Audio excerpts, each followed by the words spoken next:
आज हम लोग शुरू करने जा रहे हैं अपने मैथ के चैप्टर नंबर 5 को। चैप्टर का नाम है अरिथमेटिक प्रोग्रेशन और इस चैप्टर को हम लोग शॉर्ट में ना एपी भी कहते हैं। याद रखिएगा इस बात को। कई बार आपके सामने हम वर्ड अरिथमेटिक प्रोग्रेशन नहीं इस्तेमाल करेंगे बल्कि हम आपके सामने वर्ड इस्तेमाल करेंगे एपी। तो इसको हम लोग शॉर्ट में प्यार से अरिथमेटिक प्रोग्रेशन भी कहते हैं। एनसीईआरटी बुक के अकॉर्डिंग यदि बात करें तो ये चैप्टर नंबर आपका 5 है। चलिए शुरू करते हैं। और इस चैप्टर को भी हम लोग उसी प्रकार पढ़ेंगे जिस तरीके से हम लोगों ने अपने पिछले 4 चैप्टर को पढ़ा है। मतलब कि चैप्टर को शुरुआत करने से पहले आपको ये समझना पड़ेगा कि आखिर ये अरिथमेटिक प्रोग्रेशन होता क्या है। इसमें बेसिकली 3-4 इंपॉर्टेंट टर्म है जो कि आपको इस चैप्टर में बार बार मिलेगा और जब तक उसके मतलब को आप नहीं समझेंगे तब तक वो पॉइंट आपको हर बार परेशान करता रहेगा। तो सबसे पहले हमारा मकसद ये होगा कि इस चैप्टर में जो अलग अलग प्रकार के टर्म आपको मिलेंगे, जैसे एपी क्या होता है, पहला बात। दूसरा बात टर्म क्या होता है। तीसरा बात कॉमन डिफरेंस क्या होता है। एपी का जनरल फॉर्म क्या होता है। ये 3-4 इंपॉर्टेंट टर्म हमारे पास हैं। इसको पहले हम लोग समझ लेते हैं, उसके बाद फिर ये चैप्टर आपके लिए बहुत आसान हो जाएगा। ठीक है, तो शुरू करते हैं। चैप्टर का नाम बेसिकली आपका अरिथमेटिक प्रोग्रेशन है, शॉर्ट में हम लोग इसको एपी कहते हैं। तो शुरुआत किया जाए इस चैप्टर का। सबसे पहले आपको यही जान लेना चाहिए कि आखिर एपी अरिथमेटिक प्रोग्रेशन हमारा होता है क्या। अच्छा, इस चैप्टर का ना प्रैक्टिकल लाइफ में क्या इस्तेमाल है, थोड़ा सा इसके बारे में भी बताते हैं आपको। जैसे मान लीजिए, हालांकि इसके बारे में जो हम लोग अभी बात करेंगे वो तो बात करेंगे, लेकिन पहले समझिए इस चैप्टर का प्रैक्टिकल लाइफ में इस्तेमाल क्या है। मान लीजिए, सपोज कीजिए कि आपके पास ना यहाँ पे एक नंबर लिखा हुआ है 1 2 3 4 5 6 7 8 9 10 11 12 13 14 15 16 और ये इस तरीके से आगे इनफाइनाइट तक लिखा हुआ है, बहुत दूर तक लिखा हुआ है। ठीक है, समझिएगा ध्यान से। इस चैप्टर का प्रैक्टिकली इस्तेमाल क्या है हमारे प्रैक्टिकल लाइफ में वो समझा रहा है। 1 से लेकर 16 तक है और डॉट डॉट का मतलब है कि ये इनफाइनाइट तक हमारा नंबर लिखा हुआ है। यदि आपको कोई पूछे कि बताओ कि पहला दूसरा तीसरा चौथा पांचवा से लेकर 16वें तक हमारा आ गया, बताओ कि हमारा 129 वाले स्थान पे, जैसे ये 16 हुआ, अगला 17 18 19 20, आगे हमारा 129 के स्थान पे जो हमारा वैल्यू होगा, मतलब कि यहाँ पे आपका कितने टर्म होगा टोटल 16 टर्म। तो 129 वाले टर्म पे जो हमारा वैल्यू है वहां तक का इन सबका सम बताओ, सबको जोड़ के। तो एक साधारण सा बच्चा क्या करेगा जो इस चैप्टर को नहीं पढ़ा है, वो क्या करेगा, 1 + 2 3, 3 + 3 6, 6 + 4 10, 10 + 5 15, 15 + 6 21। इस तरीके से वो हर एक को धीरे धीरे जोड़ते जोड़ते जोड़ते जोड़ते 16 नंबर पे आएगा, फिर 17 नंबर, 18 19 20, ऐसे करते करते करते करते वो यहाँ तक पहुँचेगा और फिर लास्ट में वो कुछ अपना वैल्यू बताएगा। लेकिन इस चैप्टर को पढ़ने के बाद आपको एक फॉर्मूला मिलेगा। उस फॉर्मूला को यदि आप इस्तेमाल करते हैं तो आपको ना 1 से लेकर 129 तक का जो पूरा टर्म है उन सभी को जोड़ के कितना वैल्यू मिलेगा, मुश्किल से मुश्किल आप इसको 30 सेकंड के अंदर बता देंगे। तो यही इस चैप्टर का इस्तेमाल, यानी कि प्रैक्टिकल लाइफ में इसका ये इस्तेमाल है। तो क्या समझा आपने। हालांकि इसका इस्तेमाल हम लोग जब सवाल बना रहे होंगे ना तो और इसको हम लोग गहराई से जानने की कोशिश करेंगे, लेकिन फिलहाल आप इसका मतलब ये समझ गए कि मान लीजिए कि आपके पास 1 से लेकर इनफाइनाइट तक नंबर लिखा हुआ है और एग्जाम्पल के तौर पे हमने आपको केवल यहाँ पे एक नंबर दे दिया कि बताओ आपने 15 16 नंबर तक आपने लिखा, 129 नंबर पे हमारा वहां तक इस पूरे नंबर का सम क्या होगा। तो वही बात है, साधारण सा बच्चा क्या करेगा, सभी को जोड़ेगा एक एक करके और फिर वो पूरा सम हमारा बताएगा। एग्जाम्पल के तौर पे मान लीजिए, एग्जाम्पल के तौर पे बस 4 2 6 9 6 ऐसा कुछ आएगा, सपोज कीजिए बस। तो इतना कुछ आया हमारा एग्जाम्पल के तौर पे बस। तो इतना जोड़ने में आपको बहुत समय लगा ना, आपने एक एक करके सभी को जोड़ा तब आप यहाँ इसके आंसर तक पहुँच पाए। लेकिन इस चैप्टर में ना आपको एक फॉर्मूला मिलेगा, उस फॉर्मूला पे आप यदि वैल्यू पुट करते जाएंगे, कुछ वैल्यू हमारे पास है उसको पुट करेंगे तो आराम से आप मुश्किल से मुश्किल 20 से 30 सेकंड के अंदर आप उसका आंसर बता देंगे। तो वही बात यहाँ पे लिखा हुआ है। उसी प्रकार से आप इसको ऐसे समझ लीजिए, हमारे कोचिंग से यहाँ से आप जहाँ पे बैठे हुए हैं, यहाँ से आप सपोज करो कि पटना स्टेशन तक जमीन पे ना 1 2 3 4 नंबर ऐसे लिखा हुआ है, ठीक है। आपसे कहा जा रहा है कि बताओ 897 वाले स्थान पर, यानी कि 1 2 3 4 5 6 7 बढ़ते जाओ 897 वाले स्थान तक का पूरा 1 से लेकर यहां तक का आप क्या बताओ हमको सम बताओ। तो क्या बता पाएंगे? पॉसिबल है? पॉसिबल नहीं है, बिल्कुल पॉसिबल नहीं है। क्या करना पड़ेगा? मान लीजिए कि छोटा सा नंबर है, 800 है ना, लगभग 900 के आसपास है। जोड़ना चाहेंगे तो जोड़ तो लेंगे, कोई दिक्कत नहीं होगा, लेकिन समय कितना लगेगा? बहुत समय लग जाएगा। इसके लिए हमारे पास एक फॉर्मूला है, उस फॉर्मूला का इस्तेमाल कर लेंगे। तो यही इस्तेमाल है और यही हमारे प्रैक्टिकल लाइफ में चैप्टर का यूज है। समझ में आ गया क्या पढ़ने वाले हैं? बेसिकली यही चीज पढ़ने वाले हैं। मतलब इस चैप्टर में हम लोग नंबर के बारे में ही पूरा डिस्कस करेंगे। तो शुरू करते हैं। अब हम लोग अपने चैप्टर पे आएंगे तो आपको समझ में आएगा कि आखिर इस चैप्टर का प्रैक्टिकली इस्तेमाल क्या है। अब आप ज़्यादा इसको कनेक्ट कर पाएंगे। चलिए, सबसे पहले हम लोग अरिथमेटिक प्रोग्रेशन का मतलब ही समझते हैं कि आखिर ये होता क्या है। सबसे पहले अरिथमेटिक प्रोग्रेशन, अरिथमेटिक प्रोग्रेशन। और यहाँ पे ना हम जानबूझ के बहुत ही छोटा छोटा सा डेफिनेशन लिखेंगे ताकि जो आपके बुक से बिल्कुल अलग होगा, ताकि आप इसको आराम से समझ में पाएंगे। आपके बुक का यहाँ पर डेफिनेशन लिख देंगे ना तो फिर बुक में और इसमें कोई फर्क नहीं रहेगा, आपको समझ में भी उतना नहीं आ पाएगा। इसलिए हम कोशिश करेंगे कि थोड़ा सा इसमें जो डेफिनेशन हम लिखें वो बहुत ही सिंपल लिखे और छोटा सा लिखे। देखिए,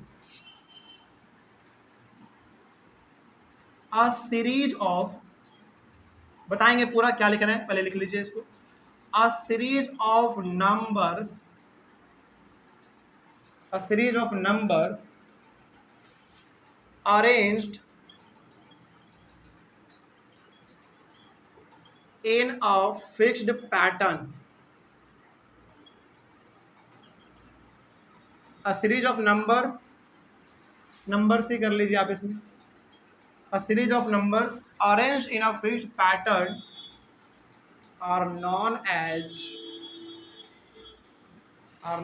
arithmetic progression. अरिथमेटिक प्रोग्रेशंस, या फिर आप इसको शॉर्ट में एपी भी कह सकते हैं। चलिए, अभी मेरे हिसाब से फिलहाल आपको जो हमने डेफिनेशन लिखा है ना वो फिल भी हो सकता है कि समझ में आ गया हो, लेकिन हम ये मान के चल रहे हैं कि आपको समझ में बिल्कुल भी नहीं आया। अब इसका एग्जाम्पल आपको देंगे, आराम से समझ में आ जाएगा। एग्जाम्पल देते हैं, सपोज जैसे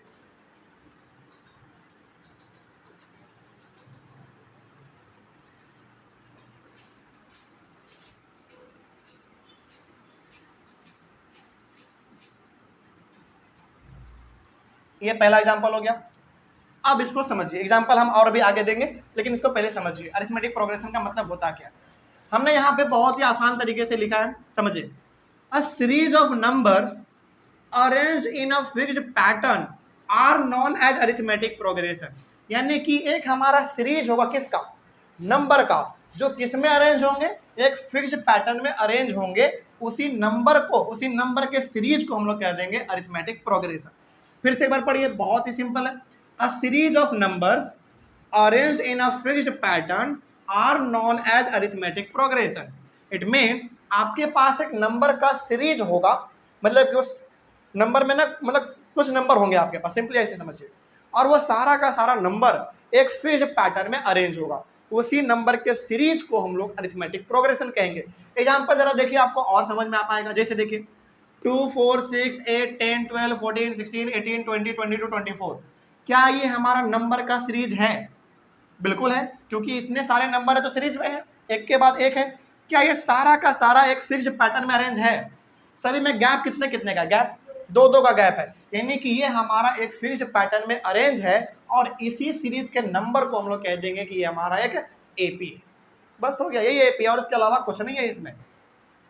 तो इसमें क्या सीखा आपने? आपके पास एक नंबर का सीरीज होगा और वो नंबर किस में होंगे? एक फिक्स्ड पैटर्न में अरेंज होंगे, तभी जाके ये हमारा एपी कहलाएगा। फिक्स्ड पैटर्न में अरेंज होने का मतलब है कि सभी के बीच में गैप कितने का होना चाहिए? गैप कितना का भी हो सकता चलेगा, लेकिन हर बार गैप क्या होगा? सेम होगा। यहाँ पे देखो, हर किसी में आप देखो गैप सभी में कितने का है? 2 का गैप है। तो ये हमारा नंबर का सीरीज भी है और सभी में हमारा बराबर गैप भी है, इट मीन्स ये हमारा एक एपी है। आगे बढ़ते हैं और एग्जांपल आपको देते हैं, चलिए।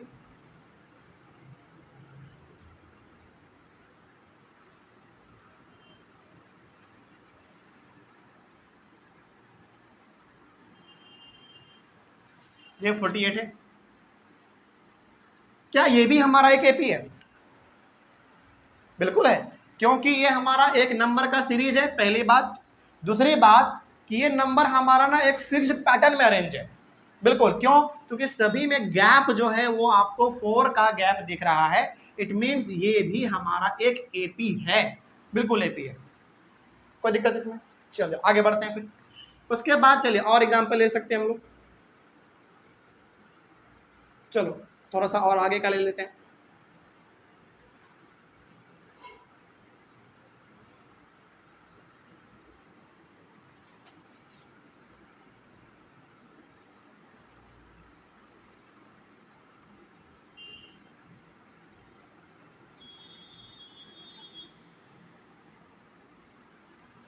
क्या ये भी हमारा एक एपी है? 6, 12, 18, 24, आप ध्यान से देखेंगे ना तो ये हमारा 6 का टेबल है। क्या ये भी एक एपी है? बिल्कुल एपी है, क्यों? क्योंकि ये हमारा नंबर का सीरीज है, पहली बात। दूसरी बात, सभी हमारे फिक्स पैटर्न में अरेंज है, मतलब कि सभी में गैप हमारा 6 का गैप है, तो ये भी हमारा एक एपी है। ठीक है, आगे बढ़ते हैं। आगे थोड़ा सा और देख लीजिए, जैसे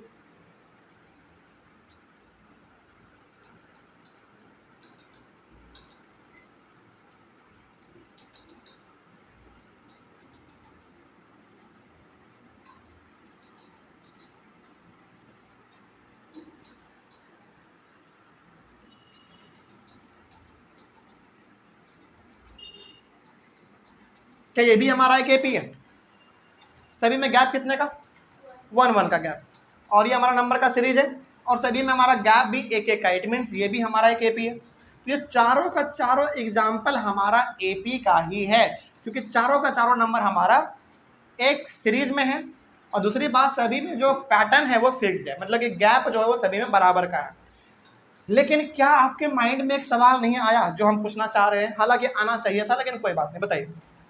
क्या आपके माइंड में सवाल नहीं आया कि सर आपने पहले और दूसरे वाले एग्जाम्पल में यहाँ पे डॉट डॉट नहीं दिया, लेकिन यहाँ पे इन दोनों में आपने डॉट दिया, ऐसा क्यों? ऐसा क्यों? ऐसा इसलिए क्योंकि हमारा एपी 2 प्रकार का होता है, समझिएगा ध्यान से। पहले और दूसरे एग्जाम्पल में हमने डॉट डॉट नहीं दिया, लेकिन तीसरे और चौथे वाले एग्जाम्पल में हमने डॉट डॉट दिया। इसका मतलब है कि एपी हमारे पास 2 प्रकार का होता है। पहला एपी हमारा होता है फाइनाइट एपी और दूसरा होता है इनफाइनाइट एपी। तो जो हमारा एपी रुक गया है, मतलब कि जो आगे अब नहीं जा सकता है, जो वहीं पे फुल स्टॉप उसमें लग गया है, तो ये हमारा फाइनाइट एपी होगा, फाइनाइट एपी। लेकिन ये दोनों कैसे होंगे? डॉट डॉट का मतलब है इनफाइनाइट तक जा सकता है, जहां तक आप लिखना चाहें लिख सकते हैं। तो ये फाइनाइट, तो ये कैसा? इनफाइनाइट, तो ये हमारा इनफाइनाइट हो जाएगा, इनफाइनाइट एपी। बस हो गया। तो एपी हमारे 2 प्रकार के होते हैं, आप याद रखिएगा। फाइनाइट एपी का मतलब हो गया कि जो कुछ दूर तक जाएगा लेकिन वो फिर रुक जाएगा, ठीक है। लेकिन इनफाइनाइट एपी का मतलब होगा जो कि कुछ दूर जाएगा और आगे भी बढ़ता चला जाएगा, लेकिन आगे हम लोग लिखेंगे कहां तक, उसको हम लोग दर्शा देते हैं डॉट डॉट देकर। ओके, आगे बढ़ते हैं। अच्छा चलिए, क्या ये हमारा एक एपी होगा? जरा बताइएगा।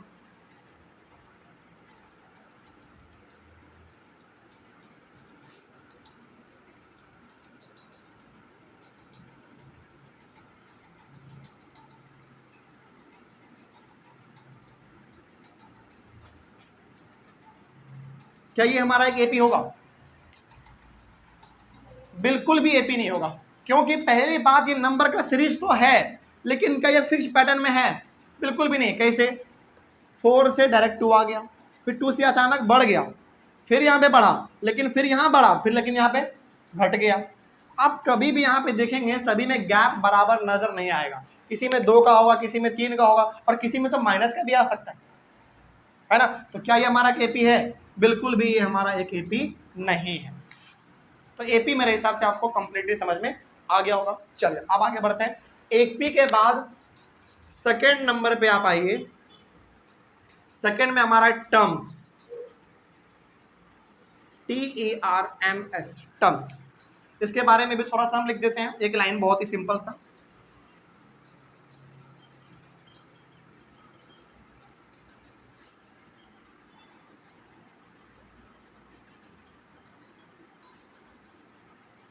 Each number in an AP is called its term. Each number in an AP is called terms. चलिए एग्जाम्पल देंगे आपको इसका, आप आराम से समझ पाएंगे। चलिए देखिए जरा ध्यान से यहाँ पे, तो हमने क्या लिखा, each number in an AP is called its term, यानी कि ये हमारा ऊपर वाला एग्जाम्पल किसका था, AP का। इसमें ना बहुत सारे नंबर है, 1 2 3 4 5 6, बहुत सारे हैं। तो इसमें जो हर एक नंबर है ना, उस हर एक नंबर को हम लोग क्या कहेंगे, टर्म कहेंगे। जैसे जरा देखिए तो 1 2 3 4 5 6 7 8 9 10 11 12, टोटल नंबर ऑफ टर्म इस वाले एपी में कितने हुए, 12 हो गए। इसमें भी हमारा कुछ होगा, इसमें भी कुछ, इसमें भी कुछ, और इसमें भी कुछ हो गया हमारे। हालांकि ये दोनों इनफाइनाइट वाला है तो बहुत दूर तक है, हम पता नहीं कर सकते, लेकिन कह सकते हैं ना कि इनफाइनाइट नंबर ऑफ टर्म है, बिल्कुल कह सकते हैं। तो टर्म्स का मतलब होता है कि एक एपी में टोटल आपके पास नंबर कितने हैं। तो ये हमारा पहला टर्म, फिर दूसरा टर्म, तीसरा, चौथा, पांचवा, छठवां, यही हमारा कहलाता है टर्म। लेकिन इसको लिखने का तरीका थोड़ा सा अलग है। आप यहाँ पे देखिए, इस चैप्टर में एपी में हम लोग पहले वाले टर्म को ऐसे लिखते हैं, देखिएगा ध्यान से। यहाँ पे जो आप 2 देख रहे हैं, चलो एग्जांपल हम इसी वाले एपी का ले लेते हैं। ये जो आपका 2 है, इसको हम लोग लिखेंगे A1 के नाम से, या फिर आप इसको सिंपली ए भी कह सकते हैं। मतलब कि एपी का जो पहला वाला टर्म होगा उसको आप क्या नाम देंगे, A1, या फिर सिंपली ए, दोनों में से कुछ भी आप दे सकते हैं। उसी प्रकार से हमारा 4 क्या होगा, A2 होगा। 4 के बाद 6 हमारा क्या होगा, A3 होगा। 6 के बाद 8 है, 8 हमारा A4 हो जाएगा।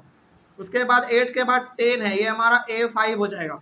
उसी प्रकार से हमारा आगे बढ़ता चला जाएगा। मतलब कि एपी में पहला वाला को हम लोग A1, दूसरे वालों को A2, A3, A4, A5, A6, A7, A8, 9, 10 ऐसे आगे बढ़ते चले जाएंगे।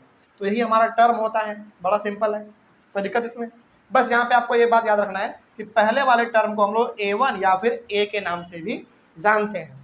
उसी प्रकार से आप यदि आप यहाँ पे और लिखना चाहते हैं तो आप और लिख सकते हैं। 12 है, 14 है, 16 है, फिर 18 है, 20, 22 भी है, और 24 लास्ट। तो ये आपका A5 हुआ, तो ये A6, A7, A8, A9, A10, A11 और ये A12। तो यही हमारा टर्म होता है, और इसमें ज़्यादा कुछ खास बात नहीं है। कोई दिक्कत इसमें है, बड़ा सिंपल है। तो टर्म का मतलब आपको सिंपल समझना है कि एक एपी में जितने भी आपको नंबर दिख रहे हैं वो सभी का सभी आपका टर्म कहलाएगा। बस बोलना कैसे है, पहले वालों को A1, इसको A2, A3, A4, वही एग्जाम्पल हमने यहाँ पे लिख दिया, और उसमें कोई बड़ी बात नहीं है। आगे बढ़ते हैं।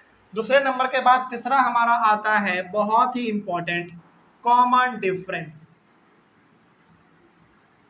कॉमन डिफरेंस,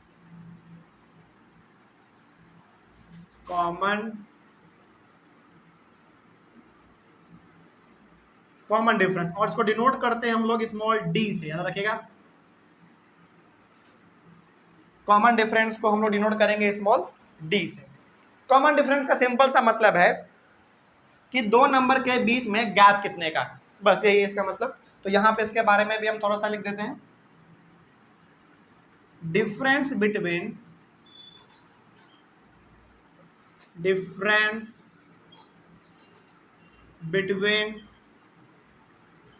टू नंबर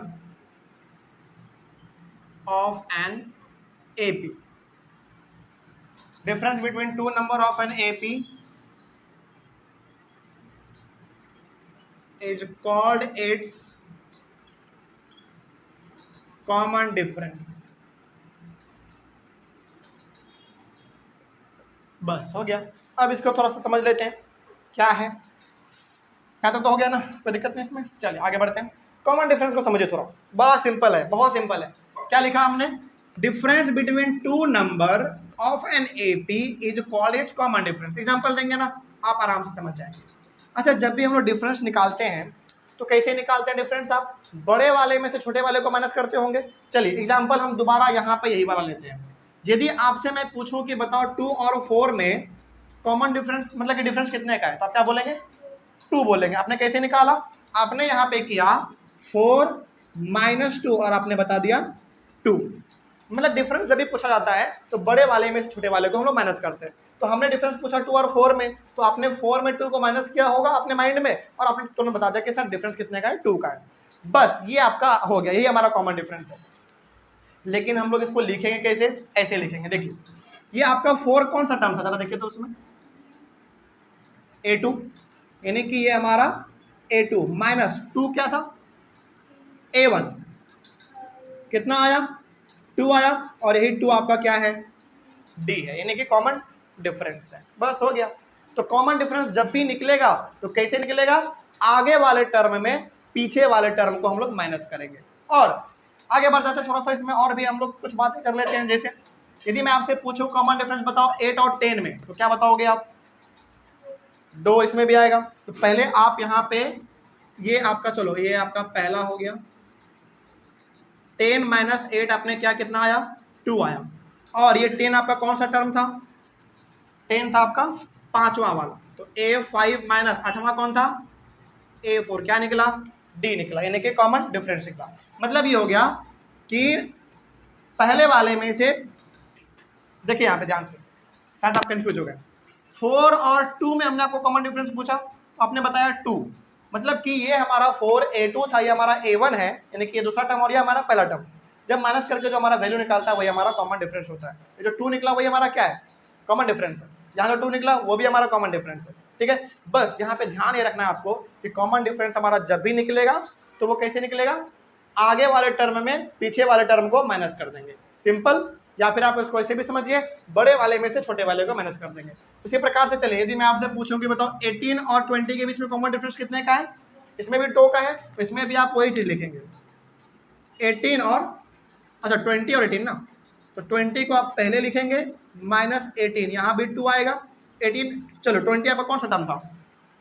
20 था आपका A10, तो ये हमारा A10 हो गया, माइनस ये हमारा A9 था, आपका D निकल गया, यानी कि ये आपका 2 कॉमन डिफरेंस है। बस हो गया। तो कॉमन डिफरेंस में आपने खास बात क्या समझा? अच्छा, कॉमन डिफरेंस में कुछ आपको खास बात दिख रहा है? खास बात ये है कि सभी में कॉमन डिफरेंस कितना है? 2 2 2 है। इसका मतलब है, अच्छा 2 2 क्यों आ रहा है? क्योंकि ये हमारा नंबर एक फिक्स्ड पैटर्न में अरेंज है, और यदि फिक्स्ड पैटर्न में अरेंज है तो हर बार कॉमन डिफरेंस क्या आएगा? अलग या same?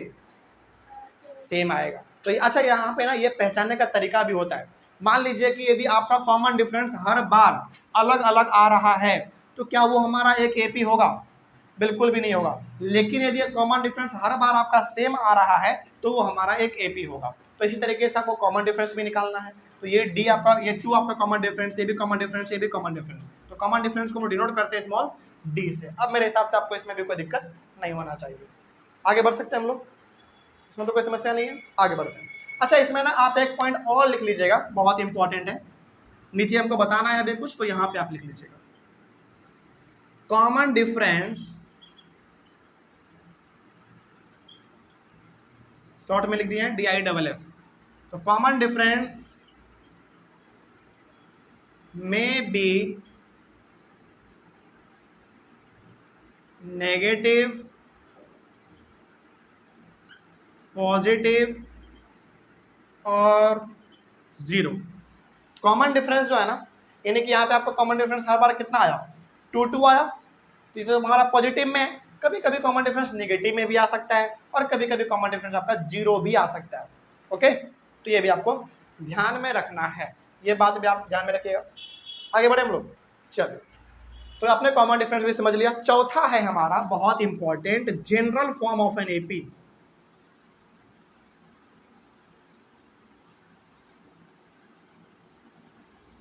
General form of an AP, मतलब कि एपी का ना एक जनरल फॉर्म होता है। वो जनरल फॉर्म हमारा क्या है उसको देख लीजिए। तो A, A+D, A+2D, A+3D, A+4D, a plus 5d, इस तरीके से हमारा आगे बढ़ता चला जाएगा। ये जो है ना हमारा एक एपी का जनरल फॉर्म है। अब इसका मतलब क्या है सर, थोड़ा समझाइए। समझाते हैं, बहुत इंपॉर्टेंट है ये चीज। इसके लिए ना, इसको समझाने के लिए चलिए हम आपको एक क्वेश्चन ही दे देते हैं। एक क्वेश्चन दे रहे हैं हम इसमें, form an AP when A equals to 10 and D equals to also 10। चलिए देखिए जरा ध्यान से। जनरल फॉर्म ऑफ एपी का मतलब है कि आपको यदि फर्स्ट टर्म और कॉमन डिफरेंस दे दे तो आप एक एपी को कैसे क्रिएट कर सकते हैं, यानी कि कुछ इस प्रकार का, वही हमको यहाँ पे बताना है। इसका सॉल्यूशन थोड़ा सा देख लेते हैं, बहुत मजेदार है, बहुत सिंपल भी है। देखिए ये जो आपको ऊपर में फॉर्मूला दिख रहा है ना, यही एक एपी को आपको बना के देगा। तो सिंपली पहले क्या हमारा ए, और ए कितना दिया हुआ है इसमें, ए मतलब फर्स्ट टर्म, तो कितना है 10, तो इसके जगह पे सिंपली 10 लिख देंगे, कॉमा ए प्लस डी, यानी कि 10 प्लस, और कॉमन डिफरेंस हमने यहाँ पे कितना दिया आपको, वो भी 10 ही दिया है, तो यहाँ पे भी 10 हो जाएगा, फिर कॉमा। उसके बाद ए प्लस 2d, ए का मतलब 10 प्लस 2 इंटू डी, डी कितना, वो भी 10 ही है, फिर आप कॉमा दो। उसके बाद ये वाला हमारा a प्लस 3d, ए कितना 10 प्लस 3 इंटू डी, फिर से 10 है, फिर कॉमा दो। फिर a plus 4d, 10 plus 4 into 10। इस तरीके से आप इसको और आगे लेके जा सकते हैं, ठीक है। अब इसको थोड़ा आप सॉल्व करो, 10 का तो 10 हो जाएगा, कॉमा 10 प्लस 10 20। अब यहाँ पे देख लो 2 इंटू 10 20, 20 प्लस 10 30। इसको आप सॉल्व करेंगे 40 आएगा, इसको आप सॉल्व करेंगे 50 आएगा, और आगे आप बढ़ते चले जाएंगे तो इस तरीके से आपको एक एपी मिल जाएगा। चलिए अब हम आपसे पूछ रहे हैं, इस वाले फॉर्मूला पे आपने जो वैल्यू पुट किया आपके पास ये आ गया, तो क्या ये हमारा एक एपी है, बताइए जरा देख के।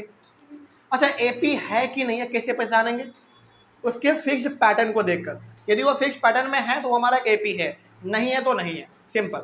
तो कई बार आपको क्या करेगा ना, ए का वैल्यू दे देगा, कॉमन डिफरेंस भी आपको दे देगा, तो आपको बोलेगा कि आप एक एपी निकाल के दिखाओ हमको, तो आपको इस वाले फॉर्मूले पे पुट करना पड़ेगा। और ये फॉर्मूला कुछ हार्ड है नहीं, बस क्या है, पहले वाले में ए, दूसरे वाले में ए प्लस डी, तीसरे वाले में ए प्लस 2d, ए प्लस 3d, ए प्लस 4d, ए प्लस 5d, ए प्लस 6d, ए प्लस 7d, ऐसे आगे आप बढ़ते चले जाइए।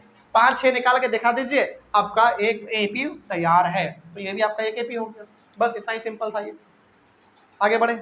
अच्छा यहाँ पे ना आपको एक चीज गौर करना है, क्या गौर करना है, फर्स्ट टर्म तो सिंपली ए होता है, ठीक है, दूसरा वाला टर्म ए प्लस डी होता है, तीसरा वाला ए प्लस 2d हुआ, जबकि कौन सा टर्म है हमारा, तीसरा वाला है, क्योंकि इसको आप पुट करेंगे तभी आपको 30 मिलेगा, यानी कि तीसरा टर्म ये हो गया हमारा। तो तीसरा टर्म है लेकिन फॉर्मूला में ए प्लस 2d है, मतलब कि जब भी आपसे कोई टर्म पूछे तो उसका आप क्या कर दो, एक कम कर दो। जैसे यदि हम आपसे पूछे कि बताओ 20 टर्म का क्या फॉर्मूला होगा, तो a प्लस 19d होगा, क्योंकि यदि मेरा थर्ड टर्म का यहाँ पे a प्लस 2d है, मतलब कि 3 है तो 3d होना चाहिए था, a प्लस 3d, यानी कि 30 के लिए a प्लस 3d होना चाहिए था, लेकिन यहाँ पे ना a प्लस 2d है। इसका मतलब है कि जब भी आपसे किसी टर्म का फॉर्मूला पूछे आप उसमें सिंपली एक माइनस कर दो। बात समझ में आ रही है। उसी प्रकार से यदि मैं आपसे पूछी, चलो यदि हमें आपसे पूछते हैं कि आप 29 टर्म का फॉर्मूला बताओ, क्या बताओगे 29 का, a प्लस 28d, यानी कि जिस भी टर्म का पूछे आपको बस उसमें एक कम कर देना है। तो ये आपका एक जनरल फॉर्म हो गया एपी का, इसमें कोई दिक्कत, तो ये भी बड़ा आपका सिंपल हो गया। तो यहाँ पे आपने 4 इंपॉर्टेंट टर्म को समझा है।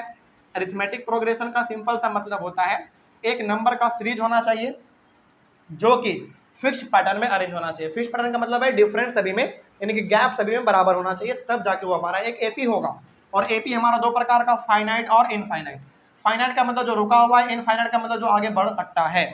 उसके बाद हमारा आ गया यहाँ पे एक टर्म हमारा आ गया। टर्म का सिंपल सा मतलब होता है कि एपी में जितने भी नंबर आपको दिख रहे हैं वो सबका सब हमारा टर्म है। लिखने का तरीका a1 a2 a3 a4 a5 ऐसे। उसके बाद हमारा कॉमन डिफरेंस है। कॉमन डिफरेंस का सिंपल सा मतलब है कि एक एपी में 2 नंबर के बीच में डिफरेंस कितने का, यानी कि गैप कितने का है, वो हमारा कॉमन डिफरेंस कहलाता है। और कॉमन डिफरेंस हमेशा कैसे निकालेंगे, बड़े वाले में से छोटे वाले को माइनस कर देंगे। अच्छा, कॉमन डिफरेंस निकालने का मतलब बहुत सारे बच्चे क्या समझते हैं कि मान लो कि हमको 24 और 12 के बीच में कॉमन डिफरेंस निकालना है, वो 24 में 12 को माइनस कर देंगे। नहीं, ऐसा कभी नहीं करना। जब भी कॉमन डिफरेंस निकलेगा वो हमेशा 2 नंबर बगल वाले का निकलेगा। 18 में 16 माइनस करेंगे, उसी प्रकार से आप इन दोनों में निकालना चाहेंगे तो 24 में से 22 माइनस करेंगे। ये एक यहाँ ले लिए, एक यहाँ पे ले लिए, ऐसे नहीं होता है, ठीक है। ऐसे लेंगे तब तो कभी आपको कॉमन डिफरेंस बराबर आएगा ही नहीं।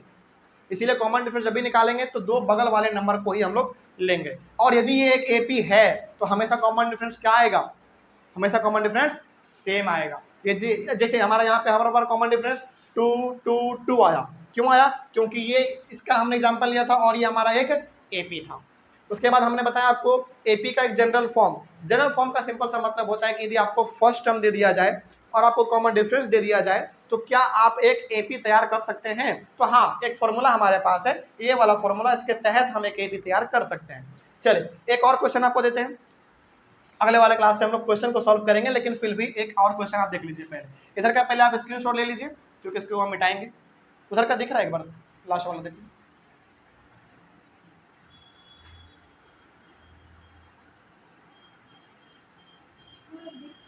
ठीक, इधर का मिटा देते हैं। एक सवाल आपको और देते हैं, आप एक एपी बना के हमको दिखाइएगा।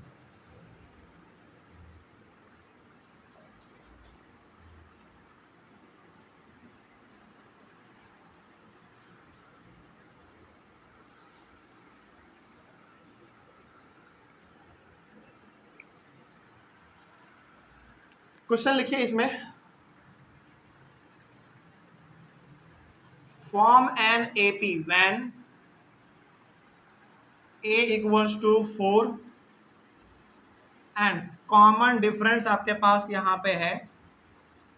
चलो कॉमन डिफरेंस आप कितना लेना चाहोगे, कॉमन डिफरेंस यहाँ पे चलो हम दे देते हैं 7 ले लो, चलो ठीक है। यानी कि आप एक एपी बना के हमको दिखाइए जिसमें आपके पास पहला टर्म 4 है और आपके पास कॉमन डिफरेंस कितना है, 7 है। फॉर्मूला आपके पास वही है, बस उसी को आप पुट करो। तो फॉर्मूला को यदि हम लोग यहाँ पे लिखना चाहें तो हमारा फॉर्मूला वही होता है।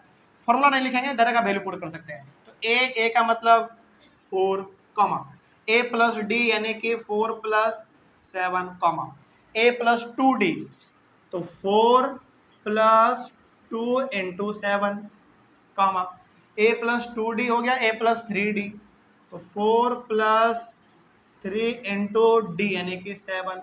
उसी प्रकार से 3d हो गया, उसके बाद 4 प्लस 2 इंटू ए प्लस 3d ए प्लस 4d, तो 4 इंटू 7। इस तरीके से आप इसको आगे बढ़ाते चलिएगा। हमने किया कुछ नहीं है, बस इस वाले वैल्यू पे, इस वाले फॉर्मूला पे वैल्यू पुट कर दिया है।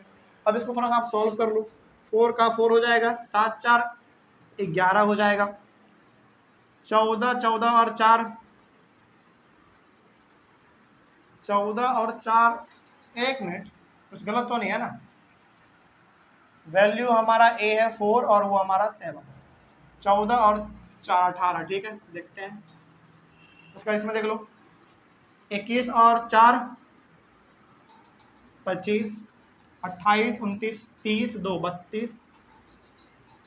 क्या ये हमारा एक एपी है, पता कीजिए तो जरा। आपने वैल्यू तो निकाल लिया, क्या ये एक एपी है, कैसे पता करेंगे एपी है कि नहीं है, कॉमन डिफरेंस निकाल के, सिंपल।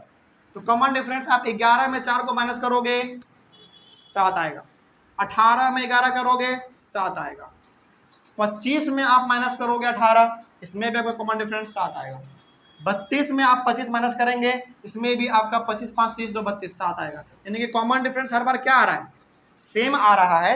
इट मीन्स ये हमारा एक एपी तैयार है। हो गया, बस ऐसे ही सवाल आपको मिलेगा एग्जाम में, ठीक है। लेकिन जब भी आपको एक एपी बनाने वाला सवाल आएगा ना, उसमें आपका फर्स्ट टर्म और कॉमन डिफरेंस दिया हुआ रहेगा, उसके लिए आपको घबराना नहीं है, बस आपको ये वाला फॉर्मूला मालूम होना चाहिए, और फॉर्मूला बड़ा सिंपल भी है। चलिए अब आप पूरा एक बार स्क्रीनशॉट ले लीजिए, अपने कॉपी में इसको मेंशन कीजिए। अगले वाले क्लास में हम लोग सॉल्व करेंगे अपना एक्सरसाइज 5.1। आज की क्लास में कोई दिक्कत नहीं होना चाहिए। चलिए तो हम लोग मिलते हैं अपने अगले वाले क्लास में, यानी कि 5.1 एक्सरसाइज में। तब तक के लिए thank you very much and have a nice day.